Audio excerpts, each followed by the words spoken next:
অবশেষে মিনুকা তো তার প্ল্যান মতোই মিঠিকে কাইসের বাসকে আটকিয়ে ফেলে মিঠিকে মেরে ফেলার ভয় দেখিয়ে রানার কাছ থেকে রানার সব ব্যাংক ব্যালেন্স এবং সেই সাথে রানাদের বাড়ির দলিলে সাইন করে নিল। শুধু তাই না, এদিকে তো মিঠির নানি ডিপাতি পরিবার সকলের সামনে বলল মিঠি তো এই বাড়িরই মেয়ে, কেননা আমার জামাইবাবু রাকেশ তো মিঠিকে আপনাদের বাড়ি থেকে চুরি। ঠিক সে মধ্যে মিঠির নকল বাবা রাকেশ তো মিঠির নানির কাছে এসে মিঠির নানির মুখ চেপে ধরে। তা দেখে ডিপাতি পরিবারের সকলেই একদম মতবাক হয়ে যায়। আর দিকে তো দেখা যায় মিঠি তো কাছের বাসকে বরফে পুরোপুরি জমে যাচ্ছে। রানা তা দেখেও মিঠিকে কোনোভাবে বাঁচাতে পারতেছে না, কেননা রানাকে তো নকল রানা বাবর এবং মিনুকা চেয়ারের সাথে বেঁধে রেখেছে। ঠিক এমনটাই দেখতে পারবেন এই পর্বে। তাই এই পর্বটি সবার আগে পেতে এক্ষুনি আমার ইউটিউব চ্যানেলটা সাবস্ক্রাইব করে ভিডিওটাতে লাইক দিয়ে দেখতে থাকুন। ছবি আর সেতুমূল্য সিজন 2 ধারাবাহিক নাটকের 105 নাম্বার পর্বে আপনারা দেখতে পারবেন রেকর্ডারটা তো খুঁজে পেয়ে মিঠি অনেক খুশি হয়ে নকল রানা বাবরকে রানা ভেবে বলে, রানা খুঁজে পেয়েছি রেকর্ডারটা, চলো তুমি আমার সাথে। এ কথা বলে মিঠি নকল রানা বাবরের হাত ধরে ফেললে তখনই মিঠি বুঝতে পারে উনি রানা নয়, যার কারণে মিঠি বলে তুমি আমার রানা নও। ঠিক সেই মধ্যে নকল রানা বাবর বলে, এত সহজে তুমি আমাকে চিনতে পারলে? সেই সাথে মিনুকা তো ওখানে এসে হাতে তালি দেয় এবং সেই সাথে মিঠিকে বলে, এত চালাক হয়ে কি হলো মিঠি, তুমি তো আবারও আমার পিলাইনে ফেসে গেলে। ঠিক সেই মধ্যে দেখানো হয় আসল রানা তো মিনুকার সাথে কথা বলতেছিল। এই সুযোগে নকল রানা বাবর পিছন থেকে রানার মাথা আঘাত করে রানাকে বেহুশ করে ফেলেছিল। এরপরে দেখা যায় নকল রানা বাবর মিঠিকে বলে সবকিছু মিনুকার প্ল্যান মতো হয়েছে, অনেক স্মার্ট। ঠিক তখনই মিঠি মা বলে চিল্লাতে শুরু করলে। ঠিক সে মধ্যে মিনুকা বলে একদম চুপ কর, নয়তো রানাকে চিরজীবনের জন্য শেষ করে দিব। মিনুকার এই কথা শুনে মিঠি তো একদম আশ্চর্য হয়ে যাবে এবং সেটাতে মিঠি বলে, এর মানে তুমি রানাকে আটকিয়ে রেখেছো? তখনই মিনুকা বলে, হ্যাঁ আমি আটকিয়ে রেখেছি, আর রানার সাথে যদি দেখা করতে চাও তাহলে চুপচাপ আমার সাথে চলো। এবং এরপর দেশে আপনারা দেখতে পারবেন রানা তো মিঠিকে দেখে মিঠিকে বলে, মিঠি তুমি একদম চিন্তা করো না, আমি তোমাকে বাঁচিয়ে নিব। এদিকে দেখা যায় মিনুকা তো তার প্ল্যান মতো মিঠিকে একটা কাইসের বাসকে আটকিয়ে রেখেছে, এদিকে রানাকে চেয়ারের সাথে বেঁধে রেখেছে। সেটাতে মিনুকা রানাকে বলে, রানা তুমি আর কত মিঠিকে মিথ্যা আশ্বাস দিবে? তবে হ্যাঁ তুমি চাইলে মিঠিকে বাঁচাতে পারবে, তুমি এখানে সাইন করে দাও, আমি এক্ষুনি মিঠিকে ছেড়ে দিব। তখনই রানা বলে, আমি তো তোমাকে কোনোভাবে ছাড়বো না। ঠিক সে মধ্যে মিনুকা বলে, রানা তুমি আমার কিছুই করতে পারবে না, তুমি এক্ষুনি সাইন করে দাও, আর নয়তো। ঠিক সে মধ্যে মিঠি বলে, রানা তুমি কোনোভাবে সাইন করে দিবে না। মিনুকা শুধু হুমকি দামকি দিতে জানে, ও কিছু করতে পারবে না। মিঠির এই কথা শুনে মিনুকা তো একদম রেগে যে নকল রানা বাবরকে ইশারা দিলে তখনই নকল রানা বাবর তো একটা লাল বাটনে চাপ দেয়। এরপরে দেখা যায় মিঠিকে যে কাইসের বাসকে মিনুকা আটকিয়ে রেখেছে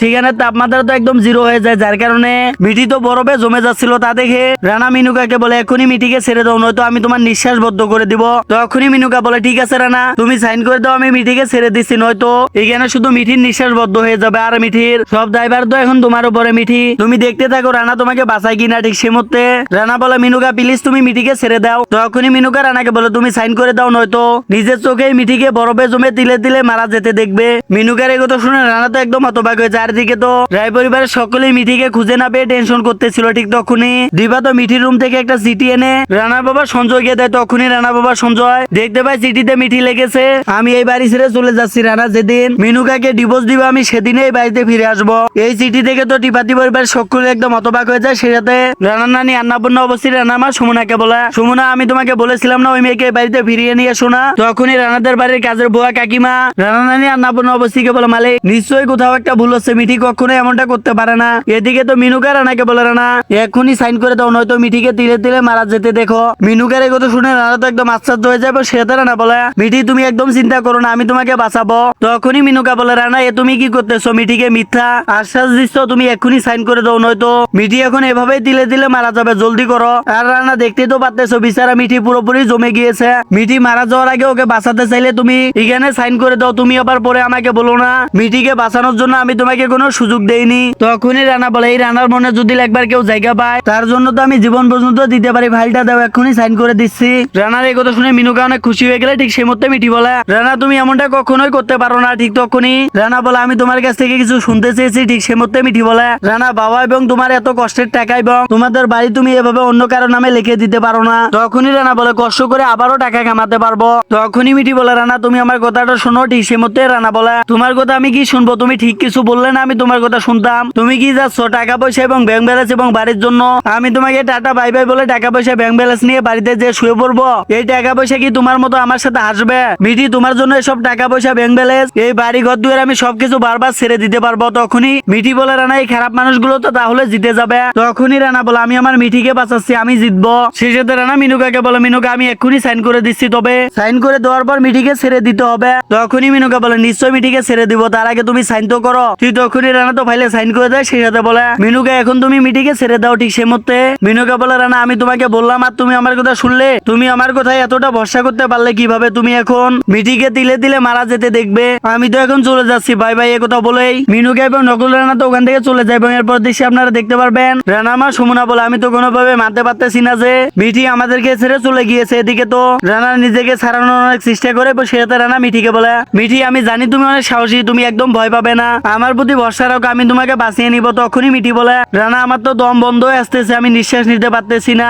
ঠিক তখনই তো রানা অনেক চেষ্টা করে নিজেকে ছাড়িয়ে নেয়। সেই সাথে মিনুকা মিঠিকে যে গাছের বাসকে আটকিয়ে রেখেছে, রানা তো সেই গাছের বাস্কটা অনেকভাবে ভেঙে ফেলার চেষ্টা করতে থাকে। আর এদিকে উকিল সাহেব মিনুকাকে বলে, আজই সবকিছু তোমার নামে হয়ে যাবে না। উকিল সাহেবের কথা শুনে মিনুকা তো একদম আশ্চর্য হয়ে যায় এবং সে তো মিনুকা বলে, কিন্তু কেন? আমি তো রানার সিগনেচার নিয়েছি। তখনই উকিল সাহেব বলে, অনেক টাকা পয়সা এবং বাড়ি সবকিছু তোমার নামে হতে কিছুদিন সময় লাগবে। এদিকে তো মিঠির মা কান্নাকাটি করে এবং সে তো বলে, আমার তো অনেক ভয় করতেছে, জানি না আমার মেয়ে কোথায় এবং কোন অবস্থায় আছে। সেই সাথে টিপাটি পরিবার সকলে মিঠিকে কোথাও খুঁজে না পেলে এরপরে মিঠির মা মিঠির নকল বাবা রাকেশকে বলে, মিঠির বাবা সকলে মিঠিকে খোঁজাখুঁজি করতেছে, আপনিও একটু খুঁজে দেখুন না মিঠি কোথায় গিয়েছে। তখনই মিঠির নকল বাবা রাকেশ মনে মনে বলে, আরে বোকা, মিঠি আমাদের মেয়ে নয়। সেই সাথে রাকেশ মিঠির মাকে বলে, আছে আমি মিঠিকে ফোন করতেছি।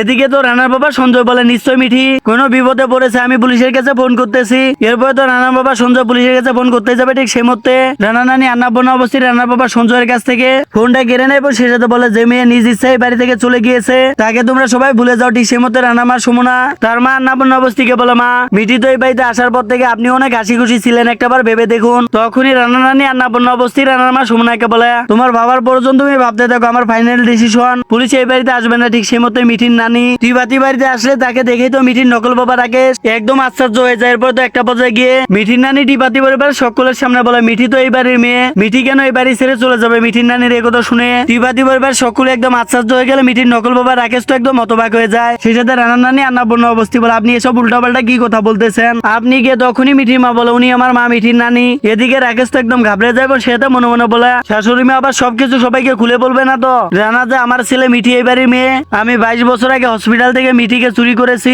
এদিকে তো রকন রানা বাবরকে তার স্ত্রী বলল, আপনি মিঠিকে মৃত্যুর মুখে ফেলে রেখে এসেছেন, মিঠির জন্য আপনার এই মেয়ে এবং আমি এখনো বেঁচে আছি। সেই সাথে নকল রানা বাবরের স্ত্রী তো বাবরকে সবকিছু খুলে বলল, মিঠি তার এবং তার মেয়ের জীবন কিভাবে বাঁচিয়েছে। এসব শুনে তো নকল রানা বাবর একদম আশ্চর্য হয়ে গেলে ঠিক সেই মুহূর্তে নকল রানার স্ত্রী নকল রানা বাবরকে বলে, আপনি মিঠির সাথে যা অন্যায় করেছেন মাতা রানীও আপনাকে কখনো মাফ করবে না। এদিকে তো মিঠির মা মিঠির নানিকে বলে, মা আপনি এসব কি বলতেছেন? মালকিন তো মিঠিকে নিজের মেয়ের মতোই দেখে, তবে মিঠি আমার মেয়ে, মিঠি এই বাড়ির বৌমা। তখনই মিঠির নানি বলে, মিঠি এই বাড়ির মেয়ে। সে সাথে মিঠির নানি রানামা সুমনাকে দেখিয়ে দিয়ে বলে, মিঠি উনার মেয়ে। এই কথা শুনে ওখানে থেকে সকলে একদম আশ্চর্য হয়ে গেলে ঠিক সেই মতো রানামা সুমনা বলে, আপনি এসব কি বলতেছেন? ঠিক সেই মতো মিঠির নানি বলে, আপনারা যা শুনতেছেন আমি তাই বলতেছি, মিঠি এই বাড়ির মেয়ে। মিঠির নানির এই কথা শুনে ওখানে থেকে সকলে একদম আশ্চর্য হয়ে গেলে ঠিক সেই মতো মিঠির নকল বাবা রাকেশ বলে, উনার মাথা নষ্ট হয়ে গেছে, উনি উল্টাপাল্টা বলতেছে। ঠিক তখনই মিঠির নানি বলে, তুমি তো 20 বছর আগে হসপিটাল থেকে মিঠিকে চুরি করে নিয়ে গিয়েছিলে, আজ আমি সবাইকে সবকিছু খুলে বলবো। ঠিক সে মধ্যে মিঠির নকল বাবা রাকেশ তো মিঠির নানির মুখ চেপে ধরে। আর এদিকে